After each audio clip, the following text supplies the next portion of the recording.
Hey, what's up guys? Today I'll show you a supernatural horror film, Things Heard and Seen. Spoiler ahead, watch out and take care. The movie opens up with a quotation from a mystic philosopher, Swedenborg, declaring that things in heaven are more real than things in the world. During the winter 1980, a man, George, is driving back to their home in the countryside. He parks his car in the garage. He appears surprised as he finds blood dripping from their room on the higher floor. He then comes upstairs and finds his daughter playing on the sofa. After that, he frantically runs into the field carrying his daughter. The scene then flashes back to the spring before that. George and his wife, Catherine, are celebrating their daughter's birthday in their city apartment. Catherine is suffering from an eating disorder, so her friend reminds her to eat more. Meanwhile, George recently finished his dissertation, allowing him to get a job as a university professor in the countryside. George and his family will move and live there. Because of that, Catherine will give up her job as an art restorer in the city. One day, George announces to Catherine that he has finally found a house in the countryside, so they decide to move to the countryside. The realtor says that the house was built in the year 1800. Catherine takes notice of an old piano left in the house.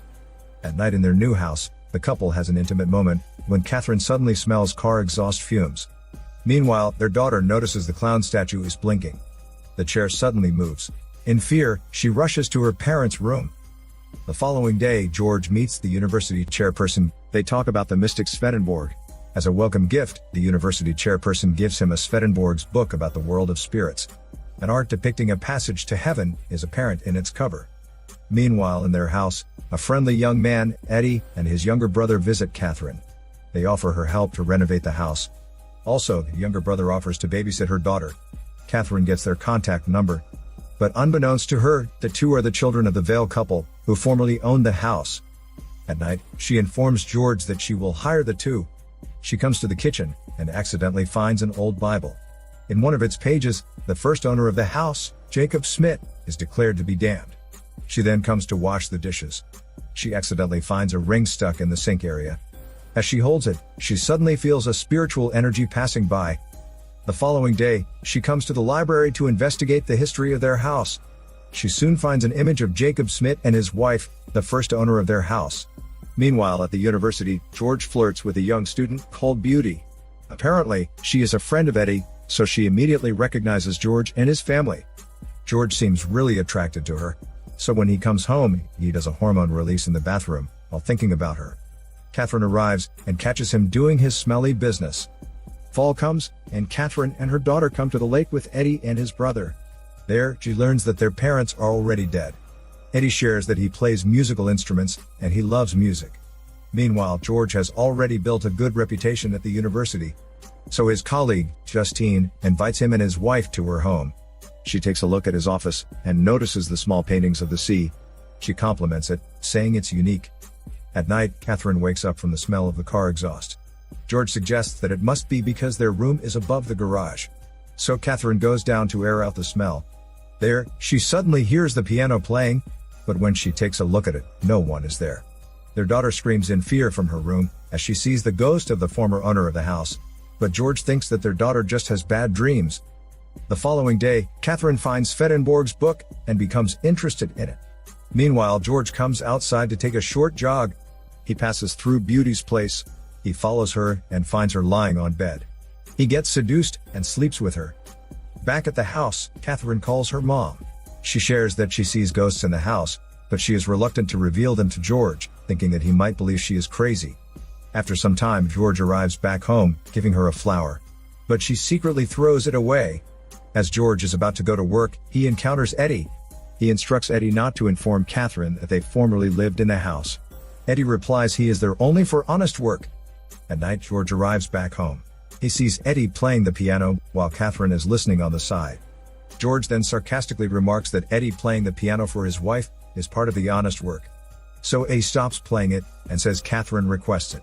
In response, George lets him continue. In their sleep, Catherine dreams about her finding a creepy organism in the sink, with a horny eye staring at her like a peeping Tom. She sees George smiling behind her, and she suddenly wakes up.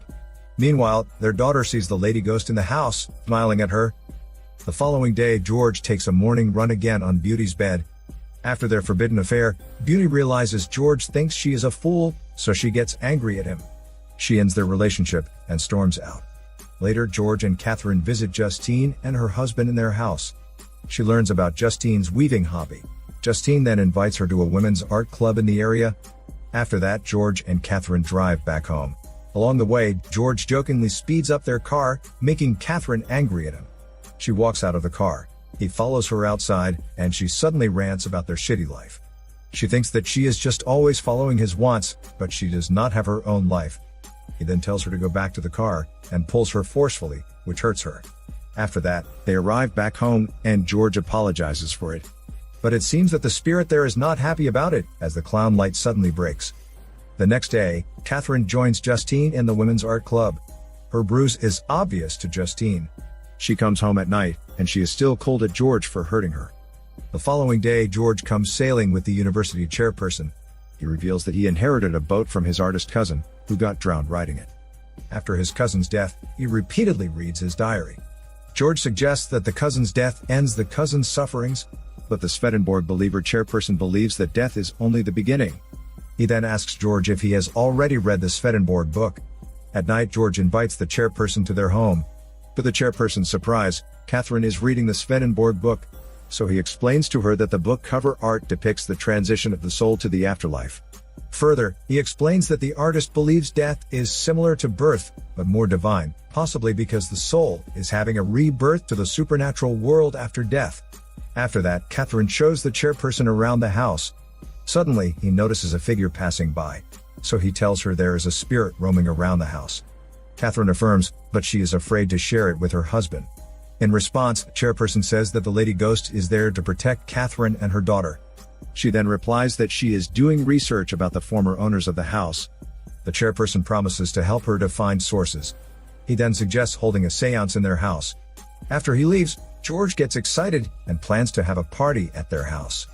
At the party night, the realtor accidentally spills to Catherine that Eddie and his brother are a child of the Vale couple, who formerly lived in the house. Catherine gets surprised, since she doesn't even know the history of their house. Apparently, her husband keeps it a secret. Catherine then forces the realtor to share it. So the realtor reveals when the Vale couple lived in the house, the husband sedated his wife, Ella Vale. After that, he closed the windows and turned on the truck engine in the garage. He then shared the bed with his wife, where they got asphyxiated by the fumes. After hearing that, Catherine realizes why it smelled like car exhaust fumes in their room. She then realizes that the ring she found in their house must belong to Ella Vale. In the end, she gets disappointed in George for keeping everything a secret from her. After the party, Catherine angrily asks her husband why he did not reveal the house's tragic past. But he insists that he just wants to make her happy in their new house. As they are arguing, the radio suddenly plays a static sound. He removes its electricity source, but it doesn't stop. So he breaks it, and it finally turns off. During the weekends, Catherine continues with her research. She finds out that the spirit in their house belongs to Ella Vale. Later, she shares her research at the seance with the chairperson and her neighbors. The chairperson reveals that the Smith couple, who originally owned the house, also has strong disagreements. The chairperson believes that the Smith wife is the one who opens the spiritual realm in the house.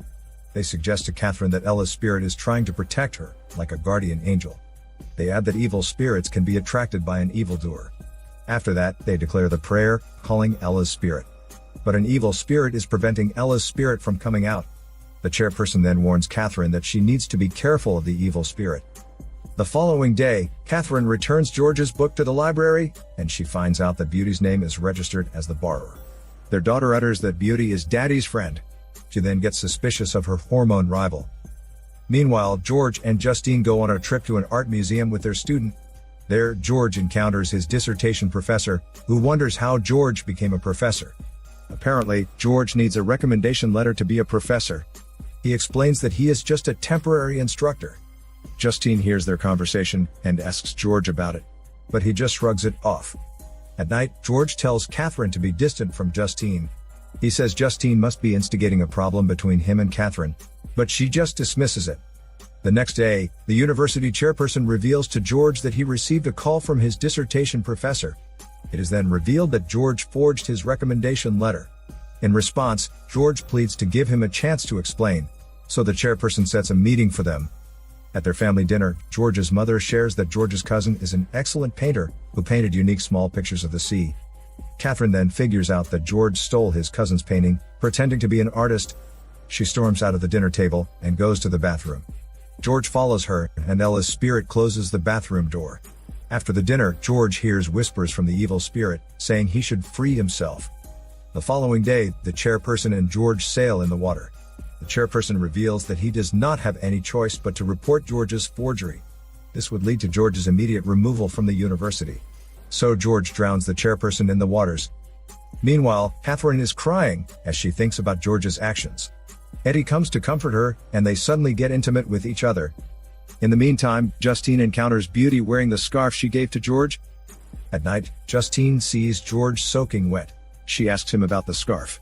She also asks him to explain his encounter with his dissertation professor in the museum. George replies that she should spit out her suspicions. In response, she says she will spit it out and drives away. He follows her and hits her car, which leads to her car crash. George goes back home, and Catherine finds him soaking wet. George talks to the evil spirit and asks it to show a sign. Just then, a big black bird enters their window, breaking it. George then tells Catherine to let her boyfriend Eddie fix it. The following day, Catherine visits Justine, who is in a coma. After that, Catherine learns about the death of the university chairperson in the waters. She then thinks George might be responsible for it. Meanwhile, George comes to the class and finds the presentation slides only show the art of spiritual passage. He gets mad and decides to come home early. He drives back home, but the snow is already falling, marking the beginning of winter. He finds Catherine's things in her car, already packed up, and their daughter is dressed. So he puts the drug in Catherine's protein supplement and lets her drink it. Just then, the two start arguing, as Catherine reveals that she already knows about George's bad acts. George then calls her paranoid. Shortly after, the drug takes effect, and she starts being dizzy, but she still tries her best to get her daughter inside. Right then, Ella's spirit shows up, and she promises to try her best to help Catherine, since the spirit of Smith's wife also tried to help Ella when her husband drugged her. But then the evil spirit pushes Ella's spirit away, preventing her from protecting Catherine. Catherine tries to make a call, but she has already fallen asleep. George walks in, holding an axe, while the evil spirit whispers at him. He then goes to chop Catherine with the axe. Ella's spirit goes inside her and tries her best to protect her, but in the end, Catherine's blood splatters around, and she dies. The next day, George continues with his usual routine. He lets Eddie's brother babysit his daughter, but he reminds the brother not to disturb Catherine because she is sick. He then goes to the university for his work. After some days, he drives back home, and Catherine's blood drops from their room. He finally reports to the police that he found Catherine's body already dead. The police interrogate him, but his alibi works, so they have to let him go. Later, Beauty meets Eddie, and they both believe George is responsible for it. Eddie tries to convince the police, but he does not have any evidence. The police also believe George did it, but they cannot find any evidence at this point. Apparently, the police also can never prove that Ella's husband is responsible for Ella's death.